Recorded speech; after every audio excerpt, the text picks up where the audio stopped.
بسم اللہ الرحمن الرحیم۔ قارون کی بدبختی۔ بنی اسرائیل کے لوگ صبح و شام اس کے پاس آتے، انہیں کھانا کھلاتا، ہنسی مذاق اور گپ شپ کی محفلیں لگتی۔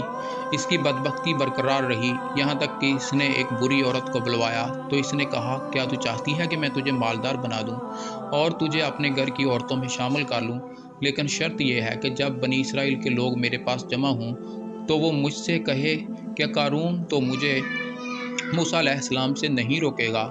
عورت اس بات پر راضی ہوگی۔ جب قارون بیٹھا اور بنی اسرائیل کے لوگ اس کے پاس جمع ہوئے تو وہ آئی اور اس کے سامنے کھڑی ہوئی اور کہنے لگی، لیکن اللہ نے اس کے دل کو بدل دیا، اس کی توبہ قبول کر لی۔ تو وہ دل میں کہنے لگی کہ اس سے بہتر توبہ کا میرے پاس اور کوئی طریقہ نہیں ہوگا کہ میرے جملے سے اللہ کے رسول کو تکلیف نہ پہنچے۔ پھر اس نے سر محفل راز کو آشکار کر دیا کہ قارون نے مجھے دولت کا لالچ دے کر اس پر آمادہ کیا تھا۔ میں نے سوچا کہ اللہ سے معافی مانگنے کا کوئی بہتر طریقہ نہیں ہوگا، اس لیے میں نے راز کو آشکار کر دیا۔ یہ سن کر قارون کا سر جھک گیا اور وہ سوچنے لگا کہ اب اس کی ہلاکت کا وقت آ چکا ہے۔ موسیٰ علیہ السلام قارون کے پاس آئے۔ جب قارون نے آپ کو دیکھا تو جان تو کہنے لگا، موسیٰ علیہ السلام مجھ پر رحم کرو۔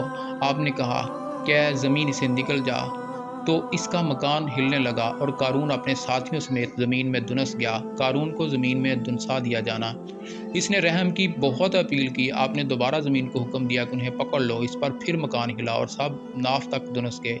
اب قارون اور زیادہ آہو بکا کرنے لگا، لیکن آپ نے پھر بھی زمین کو دنسانے کا حکم دیا تو زمین اس کے مکان اور ساتھیوں سمیت اسے نگل گئی۔ اس کے بعد موسیٰ علیہ السلام پر وحی نازل ہوئی کہ اے موسیٰ، تو نے رحم نہیں کیا۔ میری عزت کی قسم، اگر وہ مجھے پکارتا تو میں اس کی پکار کا جواب دیتا۔